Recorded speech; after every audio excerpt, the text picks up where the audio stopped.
द्वितीयोऽध्याय 11वें श्लोक से आगे। श्री भगवान उवाच अशोच्यानवशोचस्त्वं प्रज्ञावादांश्च भाससे गतासून गतासूश्च नानुशोचन्ति पंडिता। श्री भगवान बोले, तुमने शोक न करने योग का शोक किया है और विद्वता पंडिताई की बातें कह रहे हो, परंतु जिनके प्राण चले गए हैं उनके लिए और जिनके प्राण नहीं गए हैं उनके लिए पंडित लोग शोक नहीं करते। व्याख्या। इस श्लोक से भगवान की विशेष व्याख्या। इसका तात्पर्य है कि इस श्लोक से भगवान शरीर और शरीरी यानी आत्मा स्वयं के विवेक का उपदेश आरंभ करते हैं, जो प्रत्येक मार्ग के साधक के लिए अत्यंत आवश्यक है। शरीर सदा मृत्यु में रहता है और शरीरी सदा अमरता में रहता है, इसलिए दोनों के लिए ही शोक करने का कोई औचित्य नहीं है।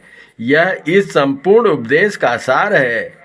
यहाँ एक बात विशेष ध्यान देने की है कि भगवान ने इस प्रकरण में चिन्मय सत्ता रूप अपने अंश आत्मा को ही सामान्य लोगों को समझाने की दृष्टि से शरीरी तथा देही नामों से कहा है। वास्तव में शरीरी का शरीर से संबंध है ही नहीं, हो सकता ही नहीं, असंभव है। न त्वेवाहं जातु नाशं न त्वं नेमे जनाधिपा न चैव न भविष्याम सर्वे वयमतः परम। किसी काल में मैं नहीं था और तू नहीं था तथा ये राजा लोग नहीं थे, यह बात भी नहीं है, और इसके बाद भविष्य में तू, मैं और राजा लोग हम सभी नहीं रहेंगे, यह बात भी नहीं है। विशेष व्याख्या। मनुष्य मात्र को मैं हूँ इस रूप में अपनी एक सत्ता का अनुभव होता है। इस सत्ता में अहम मैं मिला हुआ होने से ही हूँ के रूप में अपनी अलग एक देशीय सत्ता अनुभव में आती है। यदि अहम न रहे तो है के रूप में एक सर्वदेशीय सत्ता ही अनुभव में आएगी। वह सर्वदेशीय सत्ता ही प्राणी मात्र का वास्तविक स्वरूप है। उस सत्ता में जड़ता का मिश्रण नहीं है, अर्थात उसमें मैं, तू, यह और वह ये चारों ही नहीं है। सार बात यह है कि एक चिन्मय सत्ता मात्र के सिवाय कुछ नहीं है। देहिनोऽस्मिन् यथा देहे कौमारं यौवनं जरा तथा देहांतर प्राप्ते धीरस्तत्र न मुह्यति। देहधारी के इस मनुष्य शरीर में जैसे बालकपन, जवानी और वृद्धावस्था होती है, ऐसे ही दूसरे शरीर की प्राप्ति होती है। उस विषय में धीर मनुष्य मोहित नहीं होता। विशेष क्या कहना चाहते हैं?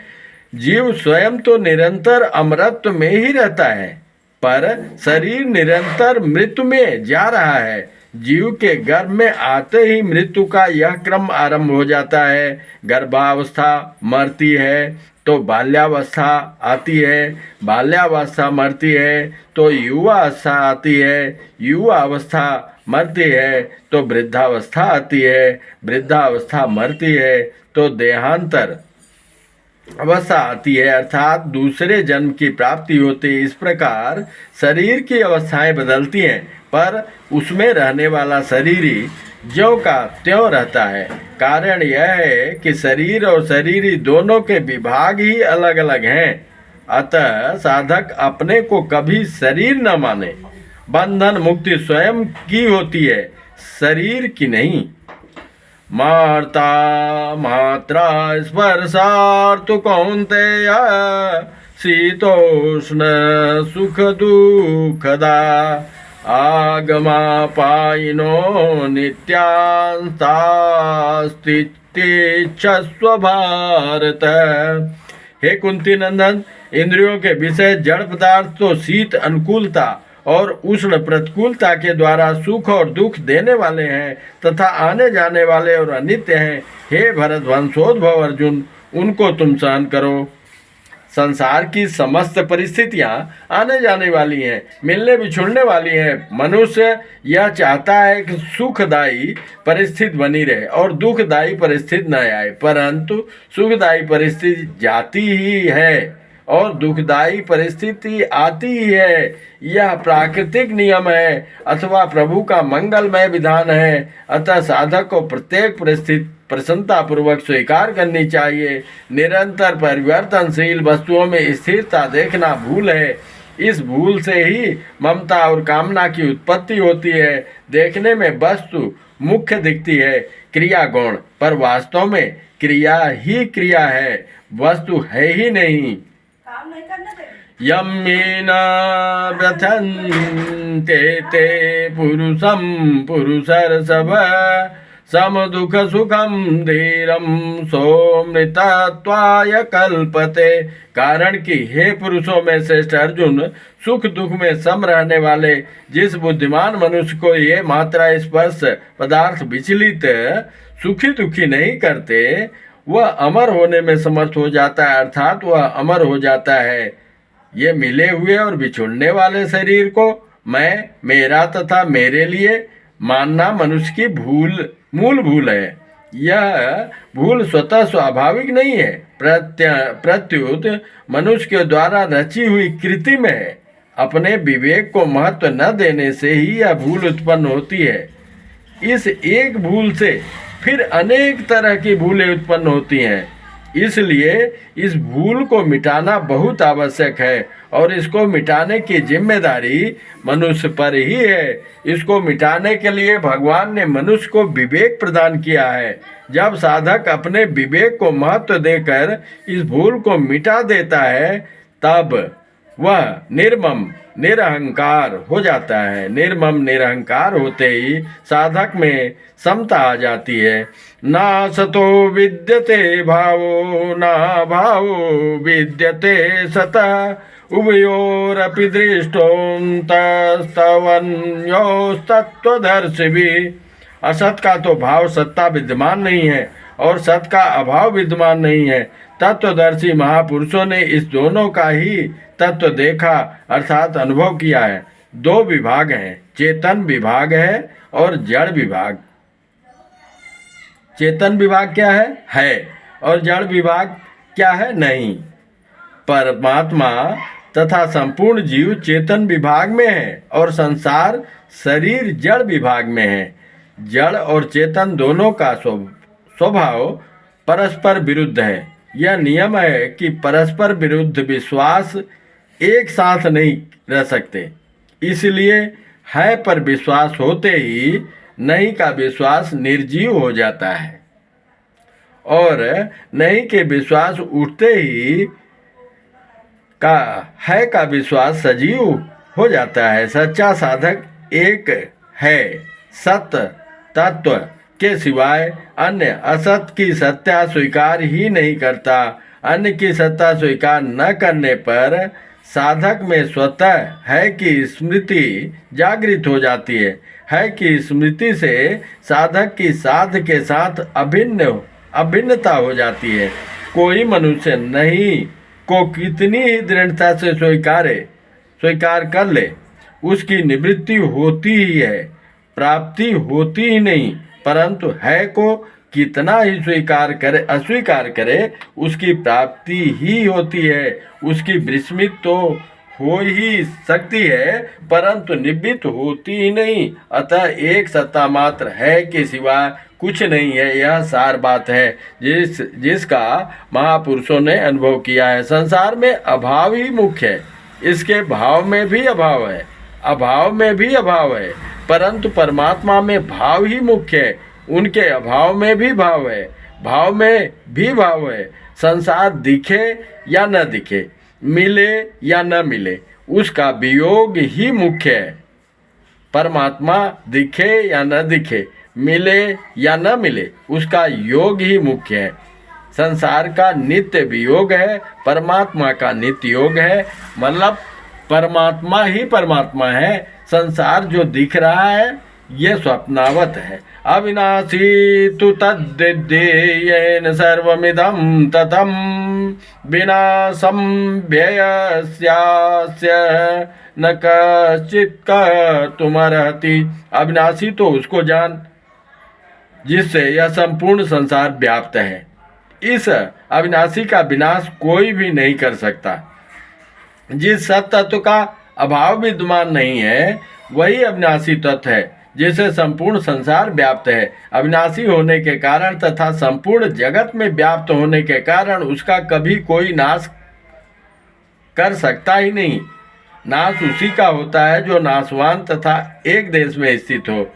अंतवंत में देहा नित्यस्योक्ता शरीरिण अनाशिनो प्रमेयस्य तस्मादुध्यस्व भारत। अविनाशी, जानने में न आने वाले और नित्य रहने वाले इस शरीर के ये देह अंत वाले कहे गए हैं। इसलिए हे अर्जुन तुम युद्ध करो।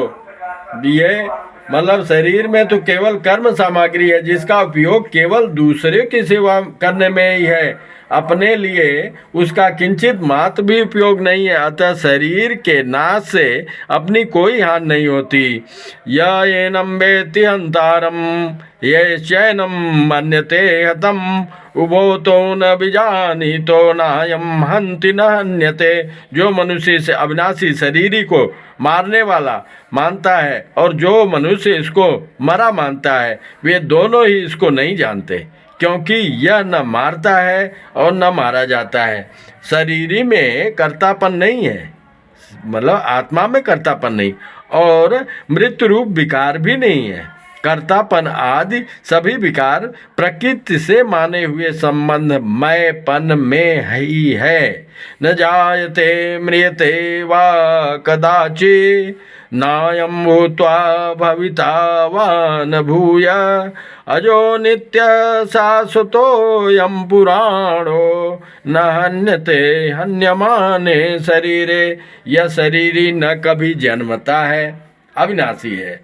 मतलब ये प्रभु का अंश होने के कारण ये जितने प्रभु अविनाशी हैं, अजन्मा है, शाश्वत है, तो यह शरीरी यह उन्हीं का अंश है। आत्मा यह भी अविनाशी है, शाश्वत है, यह भी अजन्मा है।